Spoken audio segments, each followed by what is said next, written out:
Hello, everyone, and welcome to another episode of the Indie Hour. This is my weekly show where we will focus on a game you may not have heard of, as nominated by the GMG community, and give it a little, peruse. Try and go through the rules, talk about what kind of game it is, does this fit your model collection, and kind of give alternatives to people for their, collection of toy soldiers that they might have a game that they don't play that much anymore. We accumulate through the journey of this hobby a lot of stuff, and very often the indie sphere and boutique game companies will release something that your model collection is perfect for that you might never have heard of. So that is the point of this show. It airs weekly for the patrons with a before and after bit of additional content. We do a sit down and chat, catch up on the weekend stuff, in a sort of segment that we've affectionately called Garbage Time. And then we have our actual main show, and then a little wrap up at the end where people can ask questions. We have a little AMA about the game where they comment on it. And that is sort of a behind the scenes patrons only thing we do. And then we chop out the actual review of the game and you guys get to watch it a week later on YouTube. So if you're watching this on YouTube, you're not a GMG patron, being able to nominate games for the Indie Hour and then also to vote in the polls for which, the order we cover them in. They basically all get eventually covered once they're nominated.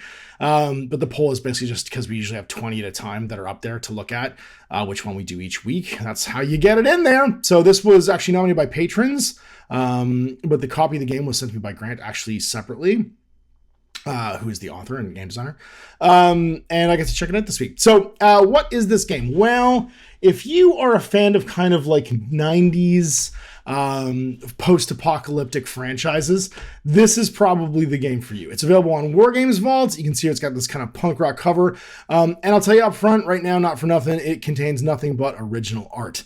And all the original art is pen and ink line drawn. It's very cool and very in theme with this era of gaming. The book internals kind of remind me of a early, late 90s, early 2000s Palladium publication. If you know what I'm talking about, you know what I'm talking about.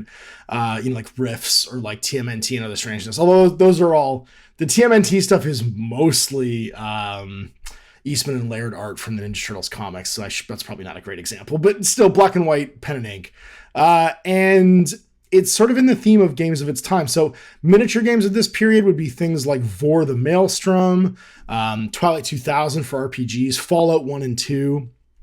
It has that 90s kind of the late 80s paranoia into the early 90s idea of what an apocalypse could look like. So this one in particular, the World War Apocalypse, is available on Wargames Vault for $4.99. And the idea is the Earth's dying, war's losing. Humanity's basically at a crossroads because the Eastern and Western powers went to war with each other. The Eastern powers developed AI and AI robots to fight their wars for them, very like the Animatrix. And then the Eastern powers, that's the Western powers that did that. The Eastern powers went and tried to develop a power called Psychotronics. And in doing so, basically ripped a hole in what they called the Veil, which then the West mistook for a nuclear attack, and then everybody bombed each other, and now we live in the end times. And once the things from beyond the Veil started to creep through, cults formed up around them, the various powers got mutated by them. And this is our premise for the game, right? So there's about 10 factions-ish. I actually didn't do an accurate count, but we can in a second. And the bulk of the book it's about 99 pages. The bulk of the book is dedicated to those forces and force construction for forces themed in the era. I have several model collections that are perfect for this, including a Neo-Soviet army from VOR the Maelstrom that would be really perfect. And the game size itself is, think old school 40K, 3rd edition 40K. Weirdly, the design almost is reminiscent of the 3rd edition 40K rulebook. So let's dive in and just go right to talking about that. As you guys obviously are more interested in seeing the book than hearing me just talk about it. So we are joined, of course, by my GMG patrons here in the chat. They will be talking probably while I'm talking, and I'm going to take their questions here at the end. So if you see somebody pipe up with something that you want to hear answered, you could become a patron and hear the answer at the end. So the game itself, here's our boilerplate. We already kind of talked about this. They do put an inspiration thing in here, and I actually really like this. They did this in Flames of Orion as well, the sort of dark synth inspirations that they were listening to when they wrote the game. The idea here is we have some of the same ideas. Edge of Tomorrow, Tank Girl, Reign of Fire, Metal Gear Solid, Stranger Things, and the X-Files, Akira, Annihilation, and Control. Control is a fantastic game, by the way, which is a spin-off from the Alan Wake series of cursed object stuff. I would throw in, if you like that Beyond the Veil cursed object stuff, Oddity And what was the other one? Oddity and anyway, there's a whole kind of like mythos around cursed objects and that beyond the veil kind of stuff that I think is great. Caveat was the other one. Great movies. And then Earth AD Misfits, 99 Lift Balloons by Nita, and Call of Cthulhu by Metallica as some musical inspiration. Couldn't be more different here. So let's take a look at the contents. Like I said, most of this is going to be dedicated to the forces. How to play is the big one. I guess it's 12 forces. So we got the Psycho Corps, the Cold Warriors, Atomic Drones, Remnant Militias, Sea Lords, and Divine Chosen. And they're all themed around a different like survival mode for the Apocalypse, which is kind of cool, or like where they came from initially. And then the Force of the Apocalypse, the Veilborn, Psychotronic cults, so like the Psychotropic warriors that got like kind of sucked into the Veil thing. The Accursed, the Undying Legions, so like the undead, the Hive, which are like weird. Think of them more like the Hive is more like the aliens from what's it called? The Half-Life series is what I would call the Hive. But with like a dash of like H.R. Geiger thrown in there. And then the Refracted Beasts, which are sort of, they're the Annihilation Bear or Crocodile, if you've ever seen that movie. They're a lot more like the books, though. The Eastern, what's it called? The Southern Reach trilogy? Southern Reach trilogy, I think is what it was called.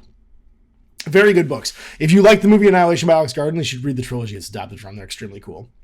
And then some examples and stuff, a short story in the credits. You can see here, so this is the type of illustration we're talking about. All pen and ink. It's very like, the illustration placement and style I really like. It's very fighting fantasy with stuff here in the liner notes. And you can see here, like, it's got that kind of end timesy weird, mutant stuff. Like you can see the Annihilation, the Alex Garland of it all in this. All right, so let's get into, I can't remember how many pages the rules are, but it's under 20. The core of the rules go to, page 12. Yeah, not like I said, core mechanics are nice and simple, which I appreciate for a 90s style game. Like 6 pages of rules.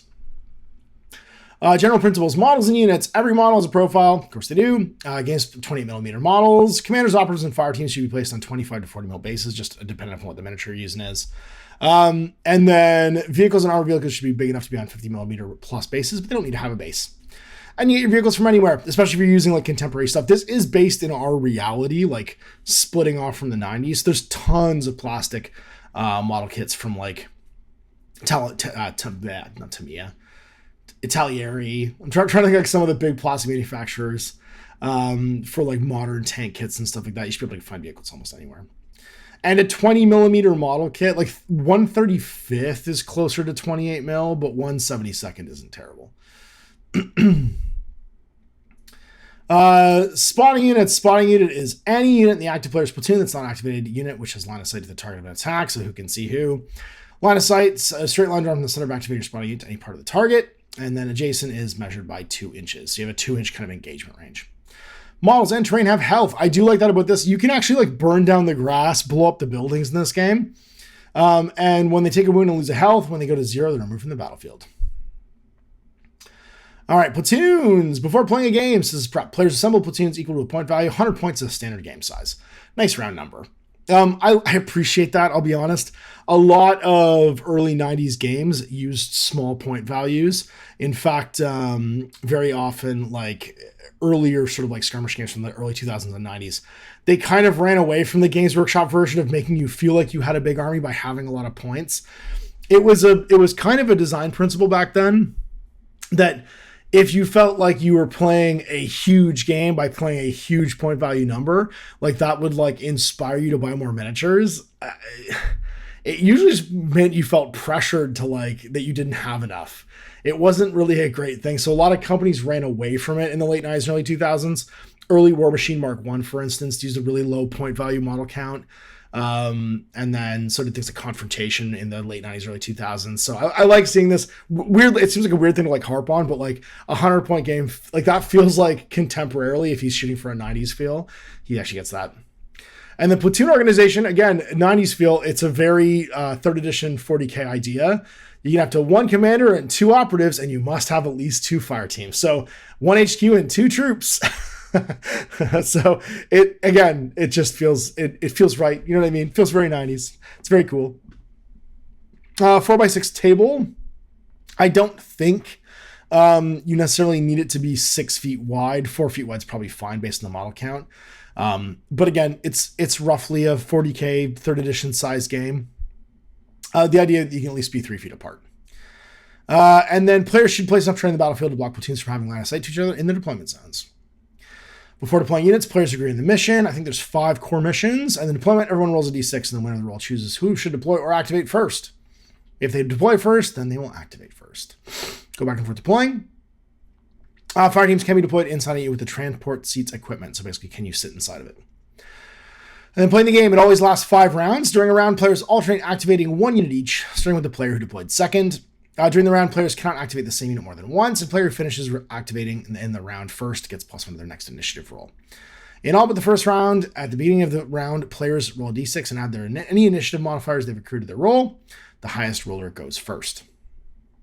The active player chooses one of their units to activate, marking it as activated. An activated unit can perform 2 actions, either 2 different actions or the same actions twice. And then shock test, it's morale test. If you lose half your unit, or half your health, of what's remaining, you perform a shock test. So if you'd already lost 2 guys from a 10-man squad and you had 8 guys left, if you lost 4 of them, you make it. If you had 8 wounds, took 4 wounds, you make a test. Roll d6 if it's equal or less than your remaining health. So like guy, if you have like 4 1-health guys, a 4 or less. If you had a 8 health monster went down to 4 wounds, a 4 or less. You are passing, otherwise you're going to become shocked. A shock unit can only perform 1 action. You lose half your speed and you're -1 to the accuracy of your weapons. If you become shocked while it's adjacent to an opponent unit, they must immediately move 6 inches away from that unit. So they basically fall back and run. And you can become shocked in melee, and that's like forcing you to make a fallback chest. Actions: moving, embarking, and disembarking. So getting into a vehicle, garrisoning or ungarrisoning, going inside a building. And then attacking, the player who picks one of the unit's activated weapon profiles as a target. Then they perform hit tests and armor saves. When choosing a weapon profile, multiply the weapons rate of 5 by the number of weapons in the unit. So like if you have 4 guys with rifles or light weapons, then it would be 4 dice. Number of d6 is equal to your fire rate. They add the weapon's accuracy to the roll. Each total that's higher than target's armor value is considered a hit. The opposing player then makes a number of d6 rolls equal to the hits that they've rolled. They add to the AP of the unit's activated weapon to the result. Each total result, which is equal or lower than target's armor value, is a success. So low is good in this case. So armor saves low is good, hit tests high is good. I am a bit critical of that. Like, I get why they're doing that, but the having to switch from high is good to low is good in your head can feel weird. The nice thing about in this case is different people are making the rolls. So as long as it's your turn, you know what you're trying to do. If low or high is the thing that's good. But like, because stat tests, like for instance, the shock test is a low is good test, not a high is good test. You are going to jump around a little bit. I guess in that case, a shock test and an armor save are both low is good, and it's both the defending player, the not active player. It's like it's consistent. It's internally consistent to the turn. Charge. First activated unit moves half its speed, must end its movement adjacent to the opposing unit, which means within 2 inches. Next, you perform an attack against the adjacent unit with a melee type weapon. So interestingly, in this game, charge does not speed you up. It slows you down. And the idea here is because you can do 2 actions, or because you can charge. If you're already in melee, you could make or close to a unit. You could charge 1 unit, kill them all, and then charge somebody else, and bing, bang, boom around. Use Psychotronics. This is if you have any Psychotronic powers. And that can be used as a power. And as long as the power's cost is equal or less than the activated unit's Psychotronic value. The Psychotronic value of the unit is the sum of each living model's value. After the use of the power, the unit must make a save. The active player rolls a d6. This is kind of like your warp check. If the result's equal or higher than the cost of the attack performed, then it's saved. Otherwise, the unit's failed and takes a wound. So the more expensive the power, the more likely you are to lose a guy every time you use it. And here's some of the powers. So focus, you're always going to pass. Preternatural movement, you're always going to pass. In focus, everybody generates a psychotronic point. So basically, you can use an action to boost your ability to do things. So sometimes, higher cost powers, you might have to focus to get the additional point to do it. You can move somebody, select a friendly unit within line of sight. They make a move at half speed. Shatter, you can make them make a shock test. Psycho enhancement, select a friendly unit within line of sight of this unit and choose a keyword. They gain that keyword. So you can make mind bullets out of people's bullets. You can enhance a weapon to be armor piercing, hardening the rounds. or make them light on fire to like have like a burning effect. Telekinetics, they get +1 rate of fire. Basically, you speed up time. Teleport, you can move somebody to a point 14 inches away from the unit where it was in line of sight of its current position. Psycho Shield, +2 armor, and that means it's +2 like harder to hit them basically. So like if they had an armor of 4, it became a 6. They'd need 6s to hit that guy. Psychokinetic Boost, select a friendly unit within line of sight of this unit. The selected unit's weapons gain +2 AP. And then Supernatural Healing, the selected unit immediately gains 3 health up to its necessary. If necessary, place models back on the table to fill for units that have lost wounds. So like, if you had 3 dead 1 wound guys, 3 would come back. And then Train, you can see here's the destructible thing. So like Foliage, this is like the scene in Predator when they start shooting down the jungle, which I think is really funny. When is it Billy? It's Bill Duke who picks up the. Oh no, it's Jesse Ventura dies, and then Bill Duke runs out with his minigun and just completely defoliates the jungle. It's got 1 health and 1 armor, right? So you're hitting on it once, and as soon as you do a damage, you can like remove basically an area of foliage. Covers like a pile of cinder blocks. Buildings and trenches, you can collapse trenches and buildings. Multiple health, but like their armor's much higher. And then dangerous terrain, you have to make saves or take damage. And then here's our missions. So we're through the core rules already. That's it. Move around, shoot stuff, use psychotropic powers. Area control, and there's unique powers too that come later on. Score zones. Blow the bridge, try and blow up a bridge. Town hall, hold a building in the middle. An unshocked operative fire team may use an action to secure the building while garrisoning it. You get a point to the player. If the building is destroyed, then both players lose. You can't blow the building up. And then finally, but you could tie the game that way, right? So like, let's say someone's ahead of you, like 4 points, and the building's like, super secured. And it's the end of the game. Just blow up the building, and then neither of you win. You do the Kobayashi Maru. Demolition. That is like the opposite of town hall. You're trying to blow something up, and then extraction. You're trying to get somebody away, a VIP. Love this piece of art right here. This is very Deep Star 6, which I think I mentioned earlier on. I love Deep Star 6. It had the coolest cover. And then this is it looks like a sketch of the cover guy. Like this is one of the original concepts for him. Great, just like pen and ink line art. Love this cross-hatching. All right, and so these are the forces of humanity. So 6 forces on each side. This is some of the good guy forces, or at least the human forces. Psycho Corps. It's an international fighting force made up of veil-touched soldiers capable of wielding the psychotronic energies that now plague the Earth. They're taken as children and taught how to harness their powers. They're Jedis, they're Space Marine Jedis. They have brainwave modulators. This is their battle doctrine. So your army lists have who you are. Your battle doctrine is kind of like a special rule for your army. So in this case, at the beginning of the game, roll 3d6 for each unit in your force to generate veil dice. Throughout the game, you may substitute any of the veil dice and result from one of your dice rolls, but you do so before rolling any hit, test, save, or armor saves. So you can swap in those dice, basically. You can see the future. I have 1 commander option. He's 5 points. And then there's a whole list of kit at the end, which will up his points. So you can take a defensive kit, which is like armor, a weapon kit, and then one other kit, or a companion, like a dog or a bird, or, something to follow him around. 3 health, armor 4+, you're hitting him on 4s. He can move 12 inches per turn. He has a psychotronic value of 4, and he's 1 composition, and he's a commander. He's got keep it together. When a friendly unit within line of sight of the clairvoyant captain, excluding itself, performs a save, it can expend a single veil die of any value to just automatically succeed when you use the power. That's really handy. Lucid Commandos. This has kind of what was that game called where you're fighting ghosts? So it was some kind of recon game. Shit, what was that game called? It was a first-person shooter where you're fighting ghosts. And I don't remember the name of it right now. But the Lucid Commando reminds me of the bad guys you fight later on in that series. Shoot, what was that called? I've lost it. The chat will tell me. Lucid Commandos, both experienced warriors and skilled psychometers. They carry relics of great champions and channel their spirits through psychometric powers. Lucid Commandos fall into a semi-conscious state as they channel the spirits of great warriors. You basically get possessed from beyond the veil by like a super soldier, some kind of like amazing guy, and then they would come to fight you. You get a sergeant and a commando. They have 2 light weapons automatically with different profiles. Options may take up to 2 additional commandos at 3 points per model, and then may upgrade a commander to a commando sergeant for 2 points. Now, I I'm not sure. Well, these are operatives. So these are like your lone operative dudes, but you can form them into a commando squad if you want. So you can have a single like operative commando. These kind of like elite choices, and then you can take up to 2 additional ones and have them be a squad. And that's why they have multiple health. And then ghost troopers. When a Psycho Soldier's brainwave modulator begins to fail, the first thing they start to fade away is their physical form as the veil consumes them. So they're Ghost from the whatchamacallit, Thunderbolts. Just go through. Ghost troopers may move through any terrain piece, but they cannot end their movement within one unless garrisoning. And you can have up to 4 additional ghost troopers for 2 points per model. Can take a ghost sergeant, take a defensive kit, a weapon kit, and then weather kit or companion. And then fire teams, these are your troop choices. You have to have at least 2.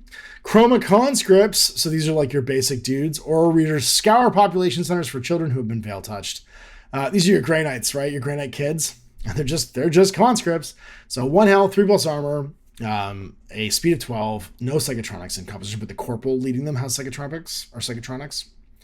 And then veil veterans, after surviving 5 battles, conscripts are promoted into veterans. They're given a heavy weapon gunner to help support them on the battlefield.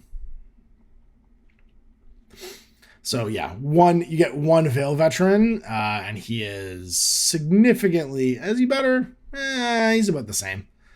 The gunner gets a psychotronic power though. Yeah, they're basically the same, like game-wise. They just have the ability to upgrade harder. And you start with a veteran and a veil gunner. So you start with those 2 guys. And then you can add up to 3 additional veteran warriors, and 1 guy can be a corporal. Psycho soldiers. True, psycho soldiers, not just veil touch fodder, but a walking powers of psychotronic energy. These guys are like your like actual kind of pseudo Jedis. They all have a psychotronic power. They're not as fast though, weirdly. They only move 6 inches. And they all have a light and a heavy weapon. They take 2 more guys and a sergeant, and they can have defensive kits and stuff.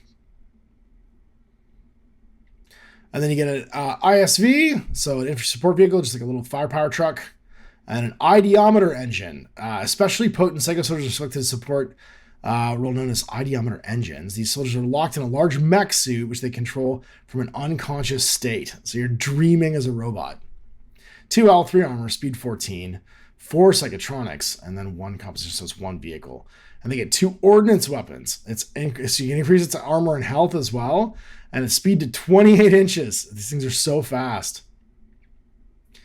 Then you can also have heavy weapons or armored vehicles, so armored fighting vehicles and spirit engines, which are like a really big mech suit. So that's the first faction, and this format is basically going to continue over and over again, right? You'll have your commander, your operatives, a bunch of fire teams, and then vehicles and armored vehicles. The next one's the Cold Warriors. These are like remnants of like, people who fought the Cold War. So like any 90s style like military force, US, Soviet, whatever, French, European, Scandinavian. Coordinated fire, so they're good with guns. They don't need powers. They're just dudes with rifles. Recon teams and cavalry teams on ATVs. Rifle teams, gunnery teams. Big heavy weapons. Support vehicle and a mobile gun. And then armored fighting vehicles and actually tanks. So you can have like a Leopard or something like this go and fight. Atomic drones. These are robots. This was what was made by the West.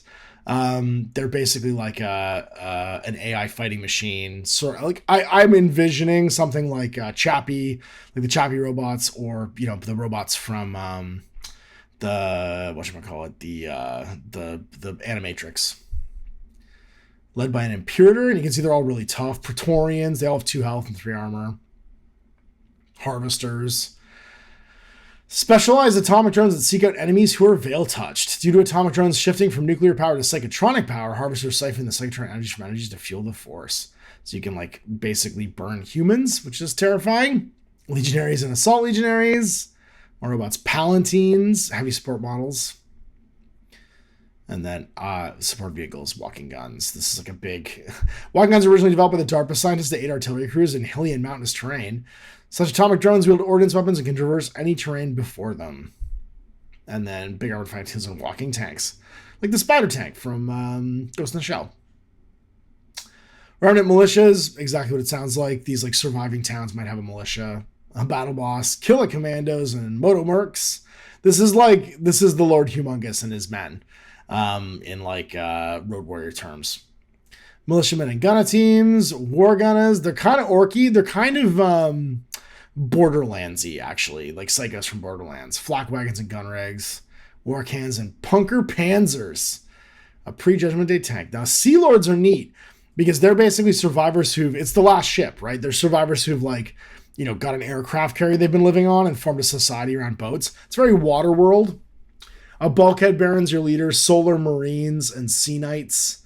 Again, these are just like higher level. Sea Knights are kind of like, they're the Marines. Marines are Solar Marines, I guess. Sea Knights are like the SEALs. Surfers and shipmates, so basically like the underclass, the conscripts, and then mates are just like regular crew. Shade Marines. Shade Marines are fearsome warriors of the ship. They are, however, still not allowed consistent access to the sun or the top deck. They squabble with each other as they vie to become a Solar Marine, or the guys who actually get to see the sun. I do like that the shoulder pad here is very Space Marine-y. You can do an army of like Bioshock Big Daddies and stuff for this too, though. Amphibious infantry vehicle, so like an Amphicat, salvager mechs, amphibious assault vehicles like a boarding, a boarding craft or landing craft, and then a deep sea salvager. It's a super armored salvager mech. The Divine Chosen. As nuclear Armageddon reigned on the earth, the faithful of the world prayed to their gods for salvation. It would seem that various gods chose to actually answer their prayers. So like the Veil kind of like gave some people what they asked for. When Divine Chosen units below half health, it gains +1 armor and can roll any failed saves. So basically the more you take damage, the more you're going to stand up and fight. Priestess is a chosen knight selected for leadership, so this is your commander. Don't give up. At the expense of both its actions, the priestess can use a supernatural healing psychotronic power on a divine chosen unit for free. And then your operatives are monks and divine paladins, faithful and assault faithful, chosen knights, which are like your heavy guys. And then you get support vehicles and knight suits, big mechs, armored fighting vehicles, and paladin suits. And those are the good guy forces. Forces of the Apocalypse. We have weird cults and the Veilborn. When Soviet scientists broke through the barriers hindering their psychotronic research, they stumbled upon the Veil. It's a realm where there is no identity, no ego, no concept of person, but is not uninhabited. From the door of the Veil came beings without form, the Veilborn. And these creatures who cling to the shape of poorly as water to glass invade the earth. Their goal is uncertain, but their march is persistent. Your opponent cannot move to within 12 inches of your units. Opponents' units that are active within 12 inches of your units must make a shock test. Basically, there's like a weird aura around you that you can't voluntarily come inside of because you're too freaked out. And as soon as they move close to you, you start to make shock tests.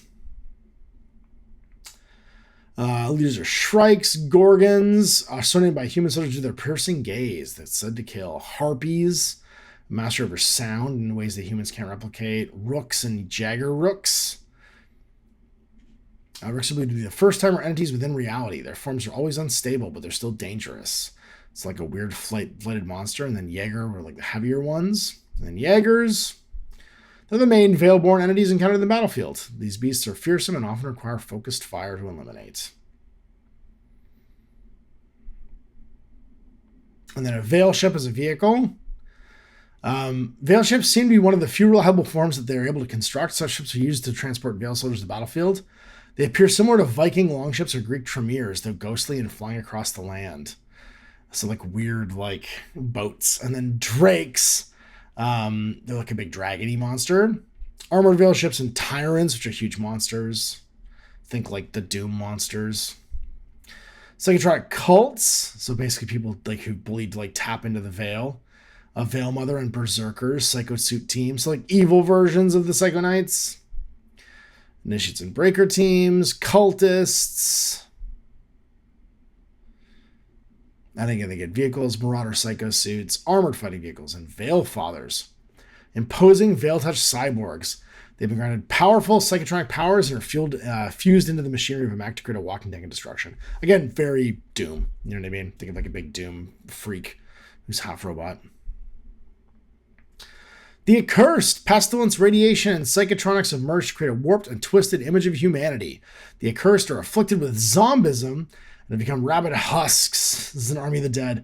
When a fire team or operative, which has lost their last one wound model, wounds an opponent's fire team or operative within 12 and causes it to lose at least one model, you regain a model. So basically, if you kill somebody up close, they die and come back to life as part of your unit.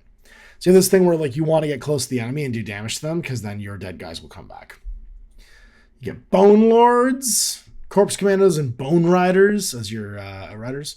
Carrion and Butchers, Skull Faces, Bone Wreckers, and Osteopaters. This would be a great army to make out of what were the weird Abyssals? The Abyssals from Mantic would be great for these guys because they're just weird ghost monsters, basically. An Armored Corpse Carrier, Scavenged APZs, tagged with Viscera and paint for the Accursed. And a Corpse King. It's a massive carrion soldiers combine their Psychotronics to bind together and become stronger. It's basically a Hulk made out of like tons of corpses. A corpse Hulk. Like the Rat King in whatchamacallit, Last of Us Part 2. Undying Legions, literal undead. While the Soviets researched Psychotronics and the American preferred autonomous war machines, on both sides of the Iron Curtain, the Europeans turned to the occult. Their desperation drove them to carve ancient runes into volunteer soldiers and cast long-forgotten spells to create warriors who would not die. Now, without a nation to call home and in a world where their purpose has been lost, they roam in lines and warbands, killing anything they come across. These grief-stricken warriors are crazed by their destiny, seek to subject the survivors of Judgment Day to a fate worse than death, hopelessness. So they're like the Legion of the Damned. They're Veil Walkers. When you activate an Undying Legion's fire team or operative unit, you will choose to roll a d6. On a 6, the unit may use an action to teleport to any point within 24 of its current position, regardless if it has line of sight to the point or not. So basically, you can bamf like Nightcrawler around. Staves Kriegers wield magical staves, which shift shape and function at their command. The staves allow them to wield powerful magic, so basically like undead wizards. Rune Sappers and Dragoons, Red Horse or motorbikes, Servitors, Grenadiers, Armamancers with guns, also called Gunmancers, or the bulwark of the Undying Legion platoons, like the main guy. And again, I love this art. This is weird and fun. The brands and flesh marks of the Legion here. Then they get vehicles and mobile guns, AFVs and tanks, just like the other ones do. We get the Hive. For decades, the Hive hid amongst humanity. According to their collective intel, the Trinity test interested them, and they observed humanity while it plunged itself into the Cold War. But on Judgment Day, the Earth's connection to the Veil became a top priority for the Hive. Those stationed on Earth to observe called upon, so they're aliens, others to come and solve the issue. In 1980, the ships arrived, and the Hive sent platoons to the surface, being closing the Veil gates and eradicate any who stopped them. Upon arrival, they broadcast a single message in multiple languages. You've broken the seal. This planet will become uninhabitable. The Veil is too dangerous. They tried to save us. And they're Hive linked. When one of your Hive takes a wound from an opponent's attack action, you can instead choose to wound a different one of your Hive to take it instead. Basically, you can move wounds around. Big Brood Matron, Imperials, like the big battle dancers. These are like your operatives. So like your big weird guardians are the Imperials, and the battle dancers are looks like some kind of vibration thing. The dance allows the battle dancers to cool off by passing air over their chin in an efficient manner. They kind of dance around to push off walls of bullets. Interesting, weird idea. Drones and swarms, stingers. Cool illustrations for these. Again, they have like that sort of like it's Half-Life 2, right? They're the good aliens, or the photons. Hover trucks and swarm masters, shielded hover trucks, and Hive queens. The Hive queen reminds me of the ant lion queen from Half-Life. And then finally, refracted beasts, where psychotronic energies lay, reality is warped. Identity, physical definition is often destroyed, and things become merged. Separated. Animals and plants become undone, reshaped, transforms. It's the bear from Annihilation, if you haven't seen it before. Clan mothers, rust cats, stampeders, like big, like heavy animals. Deers or antelopes. Pack mates, they're like dogs or wolves. Herd rangers. Direlings. God, these things are so weird. Pack carriers are stolen trucks or cars, which the clan makes their own. Often they will take the furs and hides of their slain brothers and sisters to decorate the pack carrier. And then a steel behemoth. Elephants and rhinos, buffaloes and horses fused to steel and rust. Like a giant weird hermit crab. And then armor pack here, and a Charnel Goliath. The strongest of a clan are the Charnel Goliaths. They have been known to take out an entire platoon. These hulks of refraction breathe death upon their enemies. Big, weird, lizardy monsters. So all through these, you've heard references to like, may take 4 additional Stampeders, may take a defensive trait, may take a deadly trait, may take other traits and companions. The idea here is that you can customize these units to your model collection by doing that. So the weapon profile here, you can see like a light weapon. It's the standard one. It has rate of fire 1. The heavy weapons rate of fire 2. Or sorry, may increase the rate of fire AP by 1. So qualities basically impact the weapon's cost. So heavy weapon that's this standard line costs 2 points. If you want to increase the rate of fire accuracy or AP by 1, it costs you 2 times the cost. It costs 4 points. And then may increase the rate of fire accuracy or AP by 1 for 1 point. And all the guns can be slightly different. Monster massive weapons. That's just a point to do it. So 2 models can increase the fire rate, accuracy, or AP by 1 on a heavy weapon. And then 2 models may increase the rate of fire, accuracy, or AP by 1 for 1 point. Okay, so that doesn't multiply the point cost. It's just that's the number of models that can do it. That makes more sense. Weapon types. Weapons can have 1 of 3 types. When you build out a weapon, choose one of these 3 types, either direct shot, a melee attack, or indirect to spotter unit. And then keywords: anti-tank, assault, blast. Keywords usually describe the physical effect of a weapon. Choose one of the keywords below when you're building on a weapon. So you get to have one of these things. It can have +3 accuracy if it's precise. Blast, any units within 6 can also take armor saves against this weapon. And we got our equipment. So there's human kit, like defensive kit, body armor, advanced body armor, smoke grenades, medical kits. So like advanced body armor, you get +1 armor and +1 health. So you'd be like a 4 must be a 5+, and then like 4 wounds. Optical camouflage. If it's targeted by 14 inches or more away, it has +2 to its armor. Weapon kits, thermal imagers, you get +1 accuracy. Grenade launchers, +2 AP. Other kits, things like platoon standards and jetpacks can fly over terrain. And then creature traits can get stuff as well. So anything with the creature thing, natural armor, scaled natural armor. And then companions, a guardian, it's like a drone, a spirit, or an apparition. Combat companion, it's like a war dog, a spirit, or a drone. And then unique companions like a hunting dog, a psychotronic apparition, a monstrous spirit, or a heavy combat drone.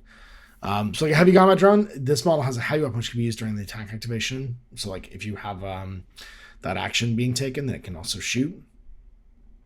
A hunting dog is like a separate model. It can assault, rapid fire, shatter as a weapon keyword. And then vehicle upgrades and monster traits, just things you can add to customize your vehicles and monsters. So like, again, fully the idea here is that you've got like the core list and then you can add to it. So here's like an example of a fire team. You've got chroma conscripts, right? They've got single health. So you got 2 guys with rifles, 2 guys with pistols, or each guy has 2 guys, 2 and 2. That's 10 points.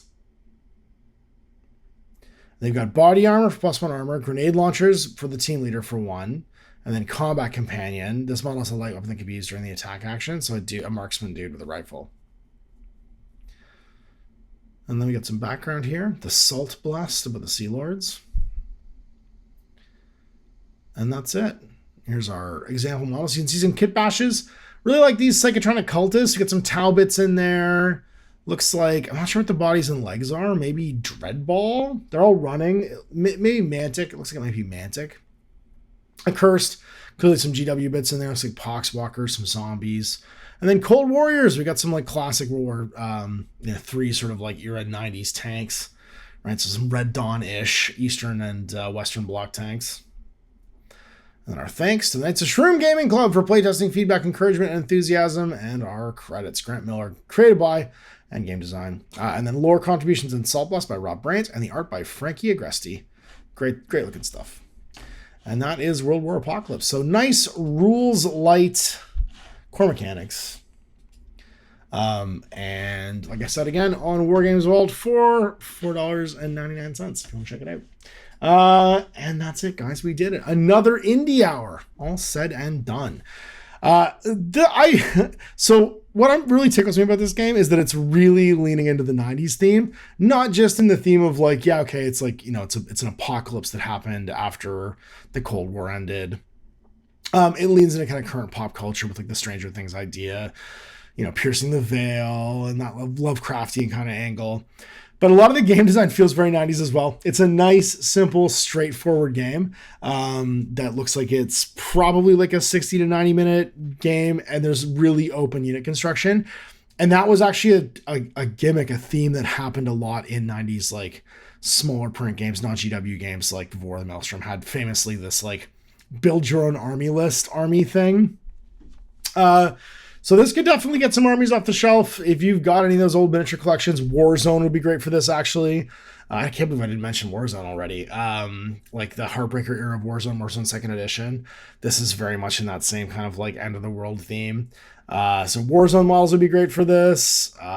Tons of just like the like sort of like punk rock era. You could use your GWAR, Rumble Antarctica miniatures for this. There's a ton of places you could find models for this theme. And yeah, I really enjoyed that. I enjoyed the fact that it's not only sort of like 90s in theme, but 90s in design as well. So that's it for another Indie Hour. We'll be done for this week. And again, if you're watching this on YouTube and you're not a patron, we'll be recording another one that Wednesday on Patreon. So you can go and sign up, nominate games you think deserve more attention, and also vote on which games we do in what order. Other things are coming up tomorrow.